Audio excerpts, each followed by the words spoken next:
ਜਦ ਮਹਾਰਾਜਾ ਅਸ਼ੋਕ ਤਖ਼ਤ 'ਤੇ ਬੈਠਾ ਤਾਂ ਉਹ ਬੜਾ ਪੱਥਰ ਦਿਲ ਤੇ ਜ਼ਾਲਮ ਸੀ।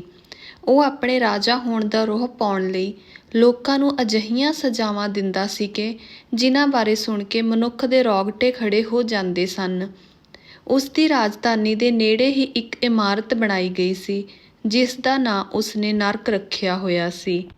ਇਸ ਭਵਨ ਵਿੱਚ ਮੁਜਰਮ ਨੂੰ ਸਜ਼ਾਵਾਂ ਦੇਣ ਦੇ ਬਹੁਤ ਹੀ ਖਤਰਨਾਕ ਤਰੀਕਿਆਂ ਦੇ ਵਸੀਲੇ ਬਣਾਏ ਗਏ ਸਨ ਕਿ ਜੋ ਇੱਕ ਵਾਰੀ ਇਸ ਭਵਨ ਵਿੱਚ ਲਿਆਂਦਾ ਜਾਏ ਉਹ ਮੁੜ ਕੇ ਬਾਹਰ ਜਾਣ ਜੋਗਾ ਨਾ ਰਹੇ। ਇਸ ਲਈ ਮੁਜਰਮ ਨੂੰ ਆਰੇ ਨਾਲ ਚੀਰਿਆ ਜਾਂਦਾ, ਉਬਲਦੇ ਤੇਲ ਵਿੱਚ ਸੁੱਟਿਆ ਜਾਂਦਾ, ਕਦੇ ਜਿਉਂਦੇ ਨੂੰ ਮਿੱਟੀ ਵਿੱਚ ਦੱਬਿਆ ਜਾਂਦਾ, ਕੁੱਤਿਆਂ ਤੋਂ ਨੁਚਵਾਇਆ ਜਾਂਦਾ। ਲੋਕ ਇਸ ਤਰ੍ਹਾਂ ਦੇ ਜ਼ੁਲਮ ਸਹਿਤਾ ਰਹੇ ਸਨ ਪਰ ਬੋਲਦੇ ਨਹੀਂ ਸਨ ਕਿਉਂਕਿ ਅਸ਼ੋਕ ਮਹਾਰਾਜਾ ਸੀ ਅਤੇ ਉਹਦੇ ਕੋਲ ਫੌਜ ਦੀ ਅਥਾਹ ਸ਼ਕਤੀ ਸੀ। ਤਖ਼ਤ 'ਤੇ ਬੈਠਣ ਤੋਂ ਬਾਅਦ ਅਸ਼ੋਕ ਨੇ ਨਾਲ ਦੇ ਰਾਜਾ ਕਲਿੰਗਾ ਦੇ ਰਾਜੇ 'ਤੇ ਹਮਲਾ ਕਰ ਦਿੱਤਾ। ਵਿਚਾਰੇ ਰਾਜੇ ਕੋਲ ਅਸ਼ੋਕ ਵਰਗੀ ਫੌਜ ਨਹੀਂ ਸੀ, ਇਸ ਲਈ ਉਹ ਹਾਰ ਗਿਆ ਤੇ ਆਪਣੀ ਪਤਨੀ ਅਤੇ ਬੱਚਿਆਂ ਨੂੰ ਲੈ ਕੇ ਭੱਜ ਗਿਆ। ਇਹ ਜਾਣ ਕੇ ਮਹਾਰਾਜਾ ਅਸ਼ੋਕ ਦੇ ਪੈਰ ਜ਼ਮੀਨ 'ਤੇ ਨਹੀਂ ਸਨ ਟਿਕ ਰਹੇ। ਉਸ ਨੇ ਕਲਿੰਗਾ ਰਾਜ 'ਤੇ ਕਬਜ਼ਾ ਕਰ ਲਿਆ। ਆਪਣੀ ਫੌਜ ਨੂੰ ਛੱਡ ਕੇ ਉਹ ਇਕੱਲਾ ਹੀ ਪਾਟਲੀਪੁੱਤਰ ਵੱਲ ਤੁਰ ਪਿਆ। ਰਾਤ ਦਾ ਸਮਾਂ ਸੀ। ਮਹਾਰਾਜਾ ਅਸ਼ੋਕ ਘੋੜੇ 'ਤੇ ਸਵਾਰ ਹੋ ਕੇ ਹੌਲੀ-ਹੌਲੀ ਜੰਗਲ ਵਿੱਚੋਂ ਲੰਘ ਰਿਹਾ ਸੀ। ਉਹਦਾ ਵਿਚਾਰ ਸੀ ਕਿ ਕੋਈ ਬਸਤੀ ਨਜ਼ਰ ਆ ਜਾਏ ਤਾਂ ਥੋੜ੍ਹੀ ਦੇਰ ਲਈ ਉਹ ਆਰਾਮ ਕਰ ਲਏ, ਪਰ ਕੋਈ ਆਬਾਦੀ ਦੂਰ-ਦੂਰ ਤੱਕ ਨਜ਼ਰ ਨਹੀਂ ਆਈ। ਫਿਰ ਕੀ ਹੋਇਆ, ਇੱਕਦਮ ਇੱਕ ਸ਼ੇਰ ਝਾੜੀਆਂ ਵਿੱਚੋਂ ਨਿਕਲ ਆਇਆ ਅਤੇ ਉਸਨੇ ਅਸ਼ੋਕ 'ਤੇ ਹਮਲਾ ਕਰ ਦਿੱਤਾ।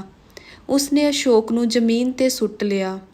ਇਹ ਸਮਾਂ ਬੜਾ ਨਾਜ਼ੁਕ ਸੀ। ਜੇਕਰ ਇੱਕ ਪਲ ਦੀ ਦੇਰੀ ਹੋ ਜਾਂਦੀ ਤਾਂ ਮਹਾਰਾਜੇ ਅਸ਼ੋਕ ਦਾ ਜੀਵਨ ਖਤਮ ਸੀ, ਪਰ ਇੰਨੇ ਨੂੰ ਇੱਕ ਨੌਜਵਾਨ ਹੱਥ ਵਿੱਚ ਤਿੱਖੀ ਤਲਵਾਰ ਲਈ ਝੱਟ ਸਾਹਮਣੇ ਆ ਗਿਆ ਅਤੇ ਉਸਨੇ ਸ਼ੇਰ 'ਤੇ ਜ਼ੋਰਦਾਰ ਵਾਰ ਕਰਕੇ ਉਸ ਦਾ ਸਿਰ ਲਾ ਦਿੱਤਾ ਅਤੇ ਅਸ਼ੋਕ ਨੂੰ ਬਚਾ ਲਿਆ।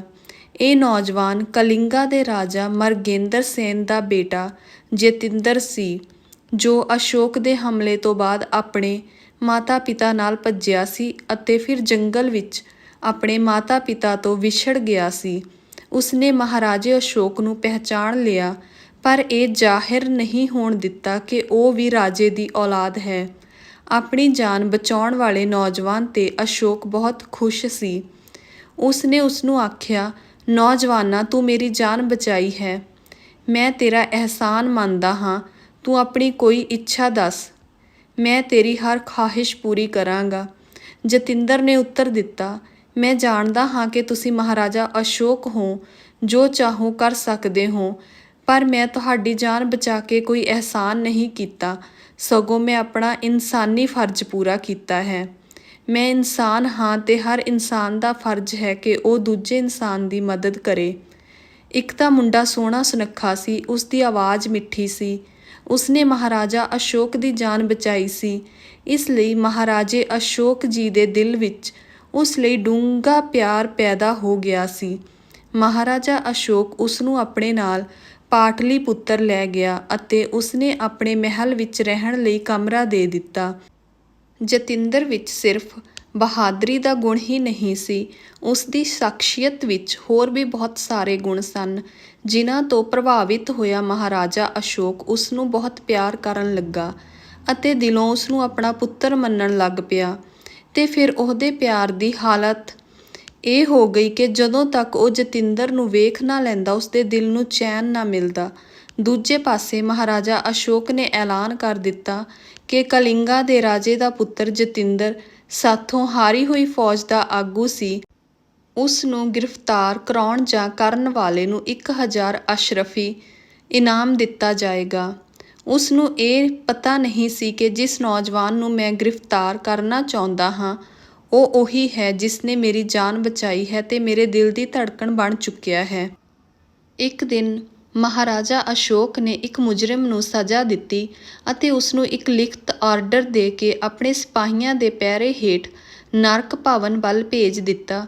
ਉਸ ਆਰਡਰ ਵਿੱਚ ਲਿਖਿਆ ਸੀ ਕਿ ਇਹ ਆਰਡਰ ਲੈ ਕੇ ਆਉਣ ਵਾਲੇ ਨੂੰ ਉਬਲਦੇ ਹੋਏ ਤੇਲ ਦੇ ਕੜਾਹੇ ਵਿੱਚ ਪਾ ਕੇ ਮਾਰ ਦਿੱਤਾ ਜਾਏ, ਪਰ ਇਸ ਗੱਲ ਦਾ ਪਤਾ ਲਿਖੇ ਆਰਡਰ ਨੂੰ ਲੈ ਕੇ ਆਉਣ ਵਾਲੇ ਨੂੰ ਪਤਾ ਨਹੀਂ ਸੀ। ਜਦੋਂ ਸਿਪਾਹੀ ਅਤੇ ਮੁਜਰਮ ਅੱਧਾ ਕੁ ਰਸਤਾ ਪਾਰ ਕਰ ਚੁੱਕੇ ਤਾਂ ਉਹ ਕਾਫੀ ਥੱਕ ਚੁੱਕੇ ਸਨ। ਸਾਰੇ ਰੁੱਖਾਂ ਦੇ ਸਾਏ ਹੇਠ ਲੰਮੇ ਪੈ ਗਏ। ਦੁਪਹਿਰ ਦਾ ਸਮਾਂ ਸੀ, ਠੰਡੀ ਠੰਡੀ ਹਵਾ ਚੱਲ ਰਹੀ ਸੀ। ਥੱਕੇ ਹੋਣ ਕਰਕੇ ਝੱਟ ਸੌਂ ਗਏ।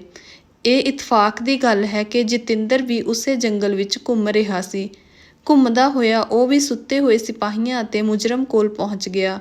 ਉਸਨੇ ਤੁਰੰਤ ਪਛਾਣ ਲਿਆ ਕਿ ਵਿਚਾਲੇ ਸੁੱਤਾ ਪਿਆ ਬੰਦਾ ਹੀ ਮੁਜਰਮ ਹੈ ਅਤੇ ਅਗਲ-ਬਗਲ ਸੁੱਤੇ ਪਏ ਸਰਕਾਰੀ ਬੰਦੇ ਹਨ।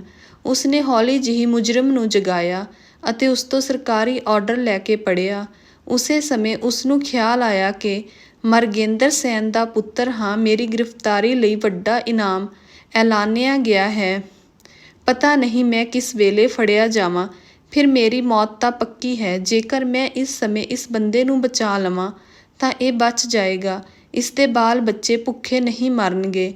ਇਹ ਸੋਚ ਕੇ ਜਤਿੰਦਰ ਨੇ ਉਸ ਮੁਜਰਿਮ ਨੂੰ ਭਜਾ ਦਿੱਤਾ ਅਤੇ ਉਹ ਸਰਕਾਰੀ ਆਰਡਰ ਵਾਲਾ ਕਾਗਜ਼ ਆਪਣੀ ਜੇਬ ਵਿੱਚ ਪਾ ਕੇ ਸਿਪਾਹੀਆਂ ਦੇ ਵਿਚਾਲੇ ਲੇਟ ਗਿਆ ਅਤੇ ਜਦੋਂ ਸਿਪਾਹੀ ਜਾਗੇ ਤਾਂ ਬੜੇ ਹੈਰਾਨ ਹੋਏ, ਪਰ ਆਪਣੀ ਜਾਨ ਅਤੇ ਨੌਕਰੀ ਬਚਾਉਣ ਦੀ ਖਾਤਰ ਚੁੱਪ ਰਹੇ ਅਤੇ ਨਵੇਂ ਬੰਦੇ ਨੂੰ ਲੈ ਕੇ ਨਰਕ ਦੇ ਅਫਸਰ ਦੇ ਹਵਾਲੇ ਕਰ ਦਿੱਤਾ।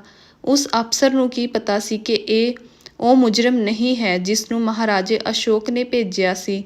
ਉਸਨੇ ਜਲਾਦਾਂ ਨੂੰ ਹੁਕਮ ਦਿੱਤਾ ਕਿ ਤੇਲ ਦਾ ਕੜਾਹਾ ਅੱਗ ਤੇ ਚੜ੍ਹਾ ਦਿੱਤਾ ਜਾਏ। ਦੂਜੇ ਪਾਸੇ ਮਹਾਰਾਜਾ ਅਸ਼ੋਕ ਨੂੰ ਖਿਆਲ ਆਇਆ ਕਿ ਚਲੋ ਚੱਲ ਕੇ ਵੇਖੀਏ ਕਿ ਗੁਨਾਹਗਾਰ ਕਿਸ ਤਰ੍ਹਾਂ ਮਰਦਾ ਹੈ ਅਤੇ ਮੇਰੇ ਆਦਮੀ ਉਸ ਨੂੰ ਕਿਸ ਤਰ੍ਹਾਂ ਮਾਰਦੇ ਹਨ।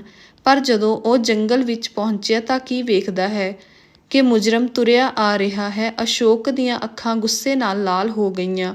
ਉਸਨੇ ਉਸਨੂੰ ਪੁੱਛਿਆ, ਮੈਂ ਤੈਨੂੰ ਮੌਤ ਦੀ ਸਜ਼ਾ ਦਿੱਤੀ ਸੀ, ਤੂੰ ਬਚ ਕੇ ਕਿੱਧਰ ਜਾ ਰਿਹਾ ਏ? ਮੁਜਰਮ ਕੰਬ ਗਿਆ, ਪਰ ਥੋੜ੍ਹਾ ਹੌਸਲਾ ਰੱਖ ਕੇ ਆਖਣ ਲੱਗਾ, ਮੈਨੂੰ ਇੱਕ ਨੌਜਵਾਨ ਨੇ ਭਜਾਇਆ ਅਤੇ ਸਰਕਾਰੀ ਆਰਡਰ ਲੈ ਕੇ ਆਪ ਸਿਪਾਹੀਆਂ ਨਾਲ ਚਲਾ ਗਿਆ ਹੈ। ਕੀ ਉਸ ਨੌਜਵਾਨ ਨੇ ਸਰਕਾਰੀ ਆਰਡਰ ਪੜ੍ਹਿਆ ਸੀ? ਜੀ ਜਨਾਬ, ਉਸਨੇ ਪੜ੍ਹ ਲਿਆ ਸੀ। ਮਹਾਰਾਜਾ ਅਸ਼ੋਕ ਦਾ ਗੁੱਸਾ ਹੈਰਾਨੀ ਵਿੱਚ ਬਦਲ ਗਿਆ। ਉਸਨੇ ਹੌਲੀ ਜਿਹੀ ਪੁੱਛਿਆ, ਉਸ ਨੌਜਵਾਨ ਦੀ ਸ਼ਕਲ ਸੂਰਤ ਕਿਹੋ ਜਿਹੀ ਸੀ? ਗੋਰਾ ਰੰਗ, ਚੌੜਾ ਮੱਥਾ, ਮੋਟੀਆਂ-ਮੋਟੀਆਂ ਅੱਖਾਂ ਤੇ ਆਵਾਜ਼ ਬੜੀ ਮਿੱਠੀ, ਬੜੇ ਸੋਹਣੇ ਢੰਗ ਨਾਲ ਬੋਲਦਾ ਹੈ। ਮਹਾਰਾਜਾ ਅਸ਼ੋਕ ਨੂੰ ਵਿਸ਼ਵਾਸ ਹੋ ਗਿਆ ਕਿ ਉਹ ਨੌਜਵਾਨ ਉਹੀ ਹੈ ਜਿਸ ਨੇ ਮੇਰੀ ਜਾਨ ਬਚਾਈ ਸੀ। ਉਸ ਨੂੰ ਤਰੇਲੀਆਂ ਆਉਣ ਲੱਗ ਪਈਆਂ। ਉਹ ਬੜੀ ਤੇਜ਼ੀ ਨਾਲ ਨਰਕ ਭਵਨ ਵੱਲ ਭੱਜਿਆ। ਉਸਦੇ ਮਨ ਵਿੱਚ ਬਸ ਇਹੋ ਖਿਆਲ ਸੀ ਕਿ ਕਿਸੇ ਵੀ ਤਰ੍ਹਾਂ ਮੈਨੂੰ ਬਚਾਉਣ ਵਾਲਾ ਬਚ ਜਾਏ। ਉਹ ਛੇਤੀ ਹੀ ਨਰਕ ਭਵਨ ਪਹੁੰਚਿਆ ਤੇ ਵੇਖਿਆ ਕਿ ਜਲਾਦ ਉਸਨੂੰ ਉਬਲ ਰਹੇ ਤੇਲ ਵਿੱਚ ਪਾ ਰਿਹਾ ਹੈ। ਉਸਦੇ ਹੱਥ ਪੈਰ ਜੰਜੀਰਾਂ ਨਾਲ ਜਕੜੇ ਹੋਏ ਸਨ। ਉਸਨੇ ਉਸ ਨੌਜਵਾਨ ਨੂੰ ਤੇਲ ਵਾਲੇ ਕੜਾਹੇ ਵਿੱਚ ਪਾਇਆ ਹੀ ਸੀ ਕਿ ਅਸ਼ੋਕ ਨੇ ਉਸਨੂੰ ਪਹਿਚਾਣ ਲਿਆ ਅਤੇ ਜ਼ੋਰ ਨਾਲ ਹੁਕਮ ਦਿੱਤਾ ਕਿ ਇਸਨੂੰ ਤੁਰੰਤ ਕੜਾਹੇ ਵਿੱਚੋਂ ਬਾਹਰ ਕੱਢੋ। ਅਸ਼ੋਕ ਦਾ ਹੁਕਮ ਸੁਣ ਕੇ ਉਸਨੂੰ ਕੜਾਹੇ ਵਿੱਚੋਂ ਬਾਹਰ ਕੱਢ ਲਿਆ ਗਿਆ। ਅਸ਼ੋਕ ਨੇ ਹਕੀਮਾਂ ਨੂੰ ਉਸ ਨੌਜਵਾਨ ਦੇ ਇਲਾਜ ਲਈ ਦਿਨ ਰਾਤ ਇੱਕ ਕਰਨ ਦਾ ਆਦੇਸ਼ ਦਿੱਤਾ। ਹਕੀਮਾਂ ਦੀ ਮਿਹਨਤ ਅਤੇ ਲਗਨ ਕੰਮ ਆਈ ਅਤੇ ਜਤਿੰਦਰ ਛੇਤੀ ਹੀ ਤੰਦਰੁਸਤ ਹੋ ਗਿਆ। ਤੇ ਫਿਰ ਮਹਾਰਾਜਾ ਅਸ਼ੋਕ ਨੇ ਨਰਕ ਭਵਨ ਵਾਲੀ ਬਿਲਡਿੰਗ ਢਾਹ ਦਿੱਤੀ। ਮੁਜਰਿਮ ਨੂੰ ਸਜ਼ਾ ਦੇਣ ਵਾਲੇ ਜ਼ਾਲਮਾਨਾ ਤਰੀਕੇ ਛੱਡ ਦਿੱਤੇ ਗਏ ਅਤੇ ਜਦੋਂ ਉਸਨੂੰ ਪਤਾ ਲੱਗਿਆ ਕਿ ਇਹ ਨੌਜਵਾਨ ਮਰਗੇਂਦਰ ਸੈਨ ਦਾ ਪੁੱਤਰ ਜਤਿੰਦਰ ਹੈ ਤਾਂ ਉਸਦੀ ਗ੍ਰਿਫਤਾਰੀ ਦਾ ਹੁਕਮ ਰੱਦ ਕਰ ਦਿੱਤਾ। ਉਸਨੂੰ ਮੌਤ ਦੀ ਸਜ਼ਾ ਦੇਣੀ ਰੱਦ ਕਰ ਦਿੱਤੀ ਅਤੇ ਉਸਦੀ ਜਾਨ ਬਖਸ਼ੀ ਕਰ ਦਿੱਤੀ। ਅਸ਼ੋਕ ਨੇ ਜਤਿੰਦਰ ਦੇ ਪਿਤਾ ਦਾ ਜਿੱਤਿਆ ਹੋਇਆ ਰਾਜ ਉਸਨੂੰ ਵਾਪਸ ਕਰ ਦਿੱਤਾ ਅਤੇ ਉਸ ਤੋਂ ਬਾਅਦ ਪੂਰਾ ਜੀਵਨ ਕਿਸੇ ਰਾਜੇ ਤੇ ਹਮਲਾ ਨਹੀਂ ਕੀਤਾ।